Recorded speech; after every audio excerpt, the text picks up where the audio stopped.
I'm Eric Loy, and welcome to Eric Loy Interviews. On this podcast, we talk with folks from the VTuber community on their channels, their talents, their stories, where they come from, and their plans for the future. We're joined by Mel Kano. Hi. Hi, Eric. It's good to be here. I appreciate you coming on. If you could, please introduce yourself to everybody. Hi everyone. My name is Mel Kano. I am a glitch tuber. I usually stream games like multiplayer games, FPS, and roguelikes. My theme is mostly based around like game glitches and like things that aren't supposed to kind of fit into a particular.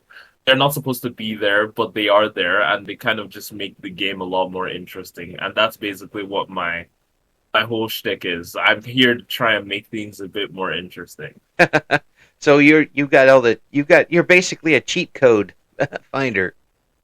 Pretty much. That's the theme I'm going for. The living game genie. That's an old term for the NES. We use those to break all the old NES games back in the day. When did you get started on VTubing? I got started in VTubing around last year. Mm-hmm. Yeah. It was a whole thing. I had the model, but like getting into the whole thing kind of took a bit of time. I needed that push, you know? Yeah. And after a while, I was just like, I watched one of my favorite streamers, and after like watching them for a while, because I was a big VTuber fan, mm-hmm.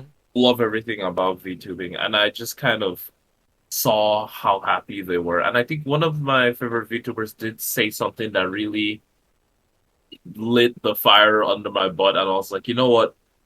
Just push the play button, and whatever happens, happens. Yeah, that's you can use that in a lot of different things in life, but definitely in VTubing.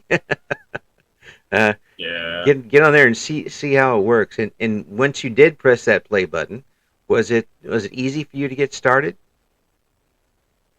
Oh, hell no. So what happened essentially is that like when I started, apparently there were so many things I did wrong. I checked my audio, I checked all of those things from my old streams, and I can tell you it was just horrible. But I look back at those things with fond memories because I think to myself, dang, I started out as such a little baby bird, and here I am. I'm still kind of a baby bird, technically. I did grow one or two feathers at least, so there is some flight in there. You'll get to glide a little bit before you crash. Yeah, definitely. So there is still a lot I haven't actually like been able to get a grasp of, like marketing, those kinds of stuff. So it's still a slippery slope, but all around, I definitely feel like I'm a bit more. What's the word I'm looking for? I'm higher than I was before in terms of like understanding. Yeah, you're no longer a novice. You've leveled up. How about Yes. use that term? Leveled up a little bit. I'm now a novice plus. You now can wear armor. There you go. True. That's the state I would go for. So when you did get on there, was it easy for you to talk with your audience and interact with them, or was that something you had to learn as you were playing the games online? I've always been something of a chatterbox, but I feel I'm somebody who very much thrives off of conversation with the other person. Mm-hmm. It genuinely helps me kind of get more into the conversation. The more I chat with someone, the more driven I become in the conversation, and the more I'm able to say. Mm. But the whole change of space where I'm speaking, but no one's speaking back to me, it switched up the game completely for me. Because now I have to talk and pretend like I'm being spoken back to. And that was like, I'd have so many pauses in between streams, and I'd look at it, I'm just like, God, it's like I'm not even saying anything at this point. All that therapy on my part to stop talking to myself, and now I've got to do it. I'm supposed to do it. The And I get that. Yeah, but really, it is a different animal, and it's it's a lot like being up on stage a bit, except you don't see your audience. Were you a person when you were younger that got up on stage, did anything along those lines? Funny you should say that because I used to be a theater kid and I used to perform on stage. Well, yeah. So So I do have some experience of that. yeah, it's not a question of stage fright. No. Yeah. It's never really a The thing is, I've always had a knack. I have a thrill for the not the exotic, but a thrill for the theatrical, if you will. Hmm. Okay. Sometimes I see a bit of a performance. Yeah. You're giving people a show, and the thing is, once you see yourself as the actor or singer, and you see your chat as the audience, you're like, I need to give them something that they'll think about for a while. Mm. So you basically taken ownership of your chat that way. Technically, yeah, like it makes it a lot more easy to think of how can I how can I bring the how can I put the image I want into their heads? Like, how can I make this more entertaining to them? How can I show them what I'm interested in and further help them bring out what they're interested in? Mm. Keep their interest and make them a part of it. That's a good thing to have. That ability to look almost in a third person and see is this interesting to somebody or am I just interesting myself?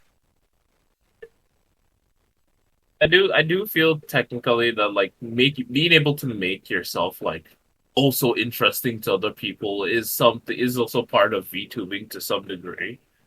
Yeah. Yeah. Like making yourself like somebody who people would want to interact with is a very key part of making them stick to the channel. Mm-hmm. Yeah. It again. You brought up the word marketing before, but that's really a lot what you're trying to do here with marketing is it's always looking for your audience. What does your audience want, and then bringing more audience to you. And it sounds like you're trying to put a lot of that into action. Oh yeah, like I said, novice plus over here. Mm-hmm. Really trying to do it like that. You It did take a lot of work. Yeah, it's not a natural thing for anybody, and no matter what your background is, because you're in this instance you're kind of your product you're trying to tell everybody about is yourself, and sometimes that's not easy to do. Did you find that a little hard to do? Oh, I found that hard.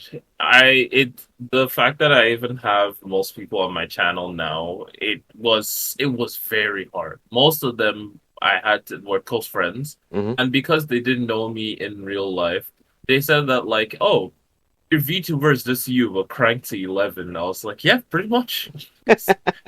It's like there's not much difference between my VTuber and me. Like they're the same person. Just think of me but just sprinkle a little bit of extra sugar in there and you've gotten what you came here for. The others, they kind of just came when they saw me trying out new games. I love trying out new games. So like each time they want to see what somebody who's fresh to the genre has like what's your opinion on this? Does your opinion go against mine? Do Yeah, you think my game is trash? I'm like, no, I think your game is good. I always try and point out the good parts of games, right. the parts I can actually appreciate. Yeah. It seems to Yeah. be a lot easier to keep an audience being as positive as possible than uh, letting loose with the negatives constantly because to me it always seemed like even when I was back in the radio days, um, the positivity makes them want to come back a little more. The negativity just kind of breeds more negativity. I mean, I feel like it's kind of depends on like what the negative is. Like Mm-hmm. I personally, I try and keep it like not like I'm bashing your favorite game. I'm gonna be like, oh, this is personally just something I feel that could have been better. Mm-hmm. But then again, this is my own opinion. I don't want to make it seem like, oh yeah, your game is trash. No, no. Let I me do feel there are some good things you can appreciate, and there's some bad things you can criticize. But how you criticize them, there's constructive criticism, and there's just straight up bashing the game. right, right. And Yeah, we've so seen I plenty always of go for the that. constructive route. Yeah, we've seen plenty of just that random bashing stuff, um, and there's something to be said for if you're doing something and it just all goes haywire and you just kind of ride it out. That's fun. I mean, when you bring in everybody True. for the ride of something that's just not working one time, but don't come back to it for a part two. No, that's fair. Yeah, I mean it's a you kind of treat that as a special. But with what types of games are you running right now? You say you play all sorts of different ones. Is there a certain genre Um, that you like to do? certain genre. I'm very much enthusiastic about adventure games because I always like seeing what devs have to offer in terms of like how much like what do I benefit from exploring in this world? Hmm. Do I meet new monsters? Do I find puzzles? I really like puzzles. I'm very when I see a puzzling game, I'm like I have to fix this, otherwise I won't be able to sleep at night. So very enthusiastic about adventure games, roguelikes especially. I played Hades a couple of months ago. Really loved it. Yeah, that's an I'm interesting game, currently isn't it? It's Hades? yeah, it's that it's not really. I mean, you can call it all sorts of different things, but the way it's made is very uh, It's very like a individual. mix of story with like really gritty like roguelike aspects. Yeah, it's also very silly in some parts. Oh yeah, uh, like the developers of Hades, I didn't realize it at first, but I played one of their games when I was a wee lad, mm, and I loved it. Their oldest game is Bastion. mm, yeah, I haven't heard Yeah, of that one. and I played Bastion. Yeah. Oh, so you already had you kind of had a taste for what they like to do. Yeah, I had a taste for their style of game design. Mm. I think they're called Super Giant Games. Yeah, Super Giant Games. They created Bastion, Transistor, and all their games have a specific kind of way of mixing the roguelike aspect with unique gameplay and beautiful music and story writing. Yeah, yeah. It's I think the word I'm looking for is unique. It's a unique game. Yes. When I watch folks play that, and it doesn't seem like something that would really engulf you, really bring you in. Once you're into it, you're into it. Yeah, I'm like again, it's one of those things I also like about games. I can like if I go into the whole game runs, I feel like we're gonna be here all day because there's so many things I could tell you about my perspective on video games. Yeah. I see video games as essentially an art, and how well a game does depends on how much effort the artist put into it. Are Mm. you putting in effort to make this game more attractive to your audience, or are you putting in more effort to make this game just for the sake of putting money in your pocket? That's my hot take on it. Oh yeah, That's just how I say it. yeah. I can see that completely. And there are some games. It doesn't have to be. And I'm I'm just throwing this out there, but the game doesn't have to be super complicated or super completely uh, uh, illustrated beautifully. You don't have to get a, but as long as there's some aspect that keeps you wanting to keep That's playing it, rememberable. yeah. Yeah, It could be very I get what you're saying. yeah, it could be very simple, but it's also a very simple game that's hooked you, and you keep playing it. That's why people play on their phones all day. Yeah, like what you're saying, that's what I've been saying this entire time. There's this game it's getting a remake. I think it's called Gothic. I played the earlier version of Gothic in high school, Yeah. and I would still play it now because one of the funniest things of that game was there's this mechanic in the game where it allows you to parkour. And what would happen is once you got that ability, because of the very janky game design, Yeah. you could parkour into certain areas in the game and retrieve items you should not be able to at a certain level. So I would glitch through the wall, Yeah. go into the layer, steal a sword that is twice my level, rank like increase my strength stats, Yeah. come back out and start farming levels as constantly because once you got the parkour skill, it was basically impossible for you to die. And that's something. Because the Yeah. Go ahead. I'm sorry, I was going off, but essentially it was just like, and the thing is, even the NPCs can't even fire at you because they don't have good aim bots as well. So you're just kind of running circles around everyone. But it sounds like that's one of those things that the developers did on purpose. So I mean, they wouldn't have put those items in there by accident that you get to, but they said, well, let's add this to the game and put a little spice onto it, and so people can take advantage of it. Um, that's a type of innovative type of gameplay that they had to do back then when they didn't have the super, 5D graphics and all this stuff. They used True. innovation, and now they're able to do that when they update the games, have the innovation and have the special graphics. Yeah, but I think those are some of the things that most people remember the most about a game. They remember all the times that like, oh, they broke through this Hmm. using this tactic, or they didn't even know this. And I'm saying this as somebody who played some games that like were really old. I played Half-Life, the early Half-Life games. Early Half-Life. We played what was this Counter-Strike on Yeah. LAN connection.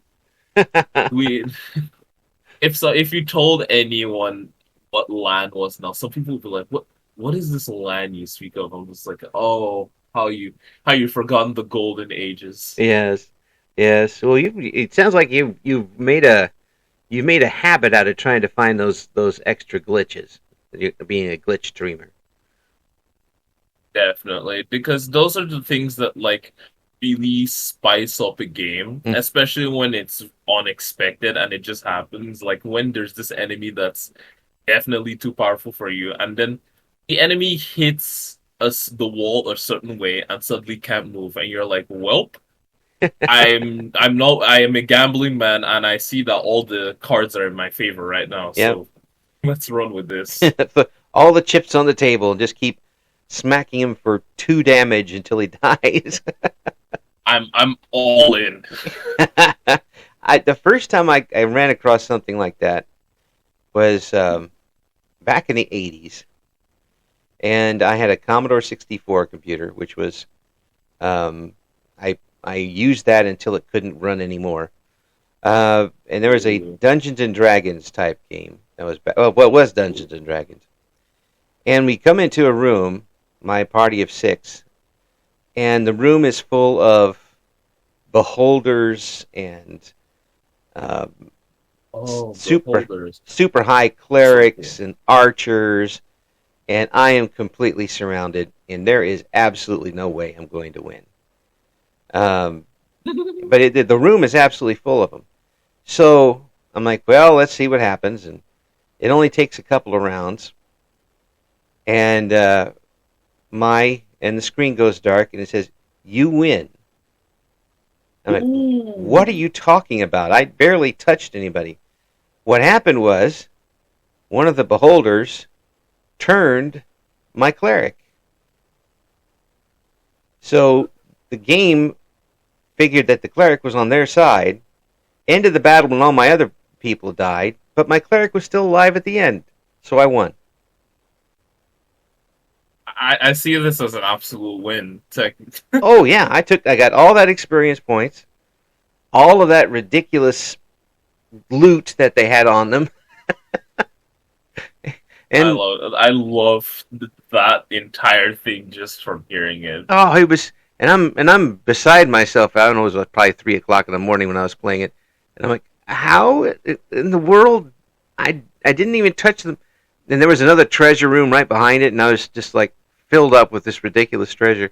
And I went up like 15 levels or something ridiculous because you got to all the That levels for. sounds like a swell time. Oh, it was, and I found out later there's a way to beat him, but But just to glitch your way through something like that in an early game is pretty amazing. And there's all sorts of things. I mean, the early Fallout games used to have glitches that you could take advantage Oh, of.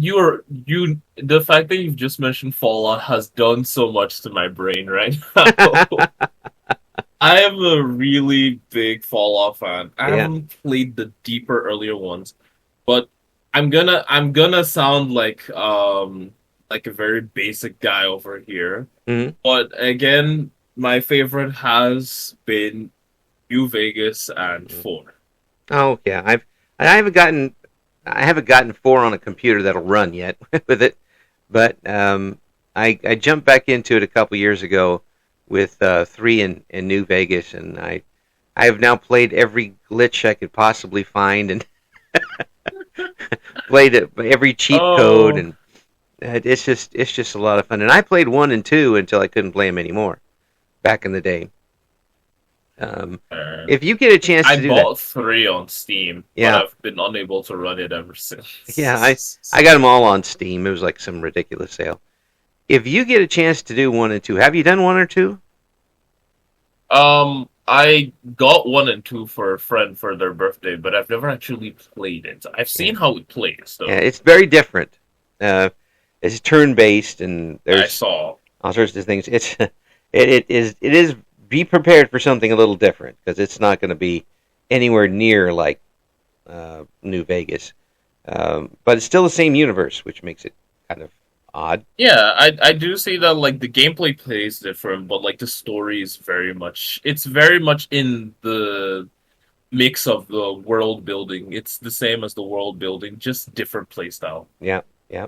So when you're playing these games online, um, you play all sorts of different ones. Are you always constantly looking for something new to play, or is it just something that happens for you? It's kind of a mix of both. Mm, I'm always interested in new games because a wee bit of a story time. Once upon a time, I couldn't necessarily like get the games I wanted because my parents back in the time were like they weren't my dad wasn't super too keen on getting us games right. at the time. So there were only so many games I could play as a kid. Mm, I used to play mm. Sonic on Flash players. That was a really good game. I don't know if that's still running. I played Pokemon Defense Tower, this old Flash game. Majority of the games I played were Flash games. Yeah, yeah. Most people are gonna cackle at this, but I was there during the dawn of early Roblox. When Roblox hadn't been whatever it is now. I was there when you could literally see that this thing they someone made this game with the idea of Legos. you're That's you- how old it was. you're an OG Roblox player. Yeah, the real OG Robloxer. I was there at the dawn of time.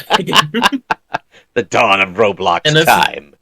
yeah, I was like there. I was there when it was at its lowest and when it was at like I saw it literally peak from there. That's why I'm like, nah, y'all haven't seen what I've seen. Yeah, And that's the thing with me. I'm always trying to look for games that are really just gonna amongst many things, I do care about like a good game, but I also care about an interesting game. I'm currently playing Near Replicant. I played Near Automata last month, I believe, a few months ago, yeah. and it was just beautiful. Mm, Never before have I been on a roller coaster of emotions yeah, than I was in that game. yeah. Are you Now I'm playing Near Replicant, same yeah, case. yeah, and it is it the same type of gameplay? Did they change much from one to the Oh, next? Near Automata has 26 endings. I got through all 26 of those endings. Jiminy Christmas! You you got some hours in there. Ironically enough, I thought like the 26 hours was going to be 26 whole gameplays.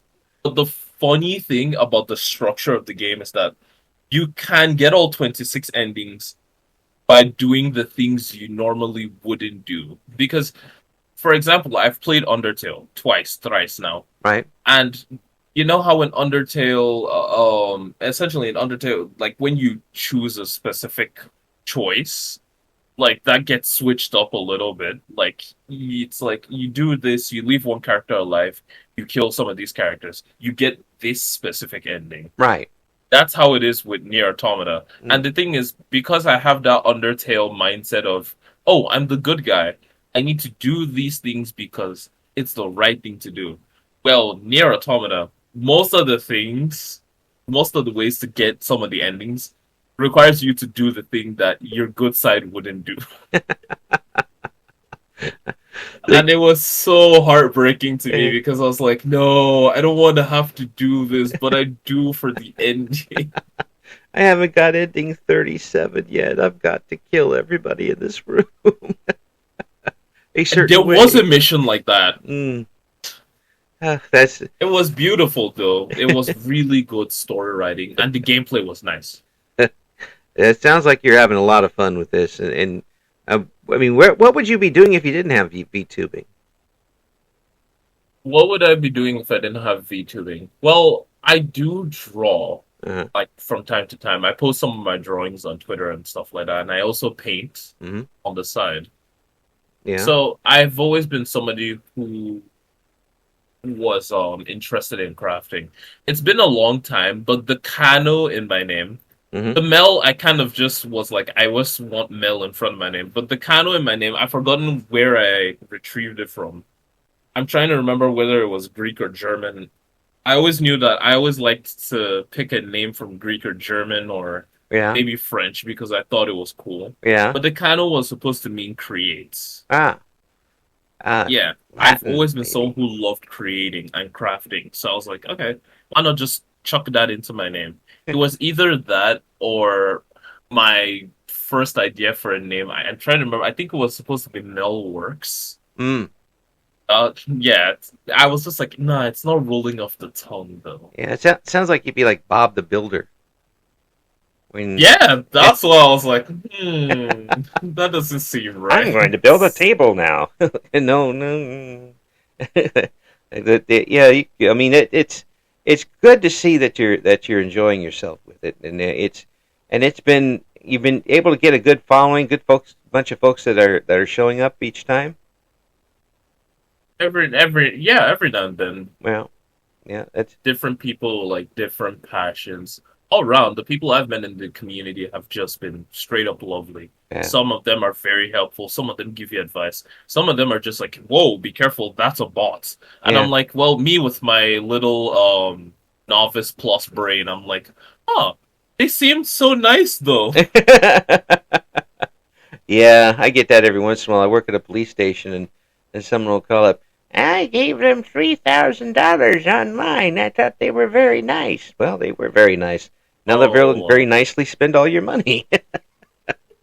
I've always seen like, and the thing is, this like I do have like a very lovely moderator now Yeah. because before my chat for when I was starting out, seeing bots in my chat was a wee bit discouraging because you're just like, man, it sure would be nice if someone came in here, and then you see that one follower, and you're like, and then it's just like, hey, I have some ideas on how you can improve your channel, and I'm just like, oh, the bot again. Yeah.